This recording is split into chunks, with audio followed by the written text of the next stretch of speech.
Welcome to Celebrity World News. Please subscribe for more. The death of rap icon Tupac Shakur has been the subject of heavy speculation and conspiracy since he was shot 27 years ago, so much so that it can be difficult to separate fact from fiction. A Nevada grand jury has now charged 60-year-old Dwayne Keefe D. Davis, one of the 4 original suspects of the shooting, with murder. It comes after Davis publicly admitted several times to being in the car with Tupac's shooter. Let's look at what actually happened before, during and after the shooting in 1996, according to Davis's own comments, police reports and witness accounts.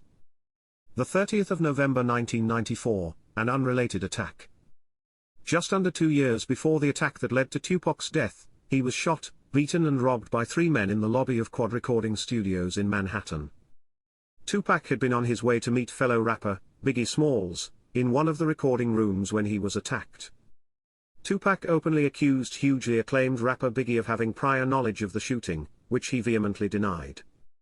Both rappers were already on opposite sides of the infamous East Coast/West Coast rivalry, which primarily defined the hip-hop scene during the mid-1990s. But this moment sparked an even bigger divide within the hip-hop community. It's worth noting that Tupac was a West Coast rapper, associated with the Bloods gang, while Smalls, who was a mainstream talent at this point, was an East Coast rapper, associated with the Crips. The 4 suspects in Tupac's murder were also members of the Crips. The 7th of September 1996, the night of the fatal shooting. Tupac and Marion Suge Knight, the head of his music label, Death Row Records, arrived in Las Vegas in the afternoon to watch a heavyweight title fight between Mike Tyson and Bruce Seldon. They were accompanied by an entourage that included the rapper's fiancée, Kidada Jones, his cousins and several friends. Tupac and Knight took their front row seats at the fight at the MGM Grand Garden Arena at around 8:30 p.m. The fight swiftly began and ended just minutes later, with Tyson winning in a first-round knockout. Tupac, a friend of Tyson's, was seen hugging the fighter at about 8:40 p.m., just after he had left the ring. At around 8:50 p.m., Tupac, Knight and their entourage got into a fight with a group that included Dwayne Keefe D. Davis, the man who has now been charged in the murder, and his nephew Orlando Anderson. Davis and Anderson, according to police, were members of the South Side Compton Crips, a gang that were rivals of Knight's blood-affiliated gang from West Side. Tupac and Knight had clashed with both men in the past. Surveillance video showed Tupac and Knight kicking and punching Anderson near a bank of elevators before the fight fizzled out. Shortly before 9 p.m., Tupac, Knight and their entourage left the MGM Grand. While police don't have an exact timeline of the following 2 hours, they know that members of his entourage made a stop at the nearby Luxor Hotel and Casino, where his fiancée was staying, then went to a Las Vegas house that Knight owned. Police allege that Davis was spending this time getting a gun to use in retaliation for the casino brawl. In a documentary, Davis said that he, fellow Crips members Terrence T. Brown, DeAndre Dre Smith and his nephew, Anderson, were waiting for Tupac and Knight to arrive at the 662 Club, where Tupac was meant to perform later on. At 11 p.m., Tupac was riding in the passenger seat of a black BMW that Knight was driving, a convoy of their entourage behind them. They were on the way to the club when Tupac and Knight were pulled over by police for not properly displaying license plates and playing music too loud. They were let off with a warning. Davis said he, Brown, Smith and Anderson grew tired of waiting for Tupac and Knight at around this time, and left the club in a white Cadillac to seek them out. Meanwhile, at around 11:15 p.m., Tupac and his convoy were near the Las Vegas Strip when a car full of women started driving by Tupac's side. The rapper stuck his head out of the sunroof and speaks to the women. He did so, according to Davis, as he and his crew were passing by on the opposite side of the road. The car carrying the women drove ahead, while Knight and Tupac stopped at a red light. The white Cadillac did a U-turn and pulled up by Tupac's side of the car. A shooter then fired more than a dozen rounds. Tupac was hit with 4 bullets, 2 of them to his chest. Knight was grazed in the head by a bullet fragment but had only minor injuries. In a memoir, Davis said he was in the front seat, and that someone in the back fired the shots. Police have long suspected that the shooter was Davis's nephew, Anderson, who was beaten up by Knight and Tupac earlier in the night. The Cadillac sped off, with one member of Tupac's entourage shooting at it as it went. Paramedics and police arrived at about 11:20 p.m., and Tupac was taken to the University Medical Center in Vegas. While there is limited information available regarding Las Vegas police's investigation in the immediate aftermath of the shooting, a number of Tupac's friends at the scene allege that officers ordered Knight, who was bleeding from the head, and the rest of Tupac's entourage out of their vehicles at gunpoint. The police said they had no way of knowing at the time whether his entourage were victims or suspects. This is Celebrity World News. If this is your first time here, please comment on where you are watching us from. The 8th of September 1996. Tupac's entourage, according to the LA Times, were made to sit along a curb near where the attack took place into the early hours of the morning, until homicide detectives arrived. Lead investigator, Las Vegas Homicide Sergeant Kevin Manning, told the publication that the witnesses were extremely uncooperative when officers took their statements. Las Vegas police later said 19-year-old rapper Yaki Gaddafi Fula, who had been in the car directly behind Tupac, was the only witness who told them he might be able to identify the driver of the getaway car. Later in this article, we'll explain why this lead never materialized. The 9th of September 1996. 2 days after the shooting, a police informant claimed 2 members of the Crips gang had been spotted driving a white Cadillac to a stereo shop in Compton. The shop's owner was known to do bodywork on cars.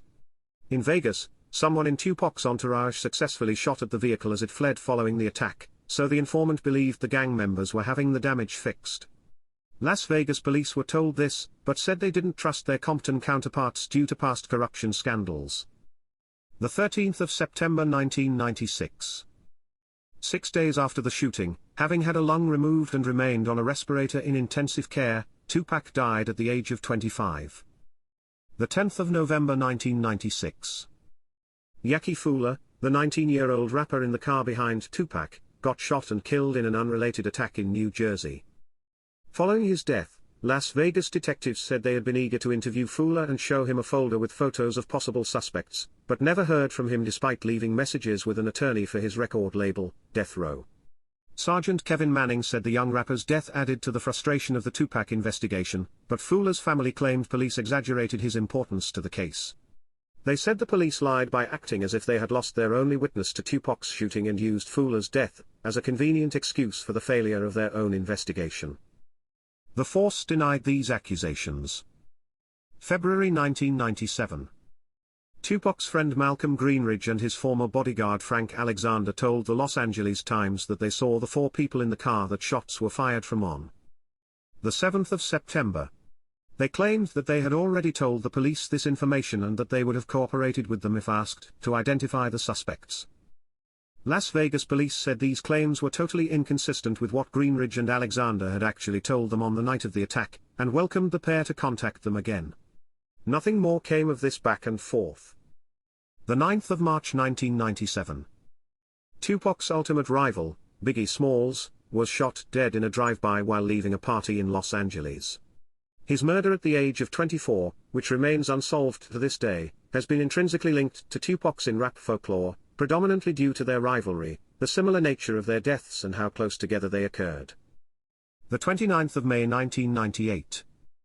Orlando Anderson, the man widely believed to have been the passenger that shot Tupac, was killed in a drug-related shootout at a Compton car wash. He denied having any involvement in Tupac's murder right up until his own death. 2009, date unknown. According to now retired Los Angeles police detective, Greg Kading, Davis was interviewed in 2009 as a person of interest in Biggie Smalls's death. Davis had been at the party at the Peterson Automotive Museum that Smalls had just left when he was shot. Davis answered questions relating to his alleged involvement in Tupac's death, but had immunity for what he said. February 2018. Davis, having received a terminal cancer diagnosis, featured in Bet Network's documentary series, Death Row Chronicles, in which he admitted to being in the front passenger seat of the Cadillac where the shots came from. He said the car was driven by Brown, while Smith and Davis's nephew, Anderson, were in the back seat. All 3 of those men died before the documentary came out. At this point, when directly asked who fired the shot, Davis answers with a smile, "Going to keep it for the code of the streets. It just came from the back seat, bro." The 15th of February 2019. Davis releases his tell-all memoir, Compton Street legend, in which he reiterates his involvement in the shooting. He added that, following the shooting, he and the other suspects left the vehicle and partied like it was any other night. July 2022. Police put out an active warrant for Davis's arrest after he failed to appear in court on a drug charge. The 17th of July 2023. Las Vegas police raided a home connected to Davis. They collected multiple computers, a mobile phone, documentary documents, a Vibe magazine that featured Tupac, several .40 caliber bullets, 2 tubs containing photographs and a copy of Davis's memoir. The 28th of September 2023. Davis, now 60, was arrested in the morning while on a walk near his home on the outskirts of Las Vegas. It marked the first time anyone had ever been arrested in the Tupac case. Hours later, prosecutors announced in court that a Nevada grand jury had indicted him on 1 count of murder with a deadly weapon. Detectives investigating the murder said they had been reinvigorated by the information Davis had provided to the media in interviews around the release of his memoirs. The 4th of October 2023. Davis made his first appearance in court. He was scheduled to be arraigned on the charge, but the hearing was cut short after he asked the judge to postpone the hearing while he retains counsel in Las Vegas. The case is ongoing. Thank you for watching. Please subscribe for more.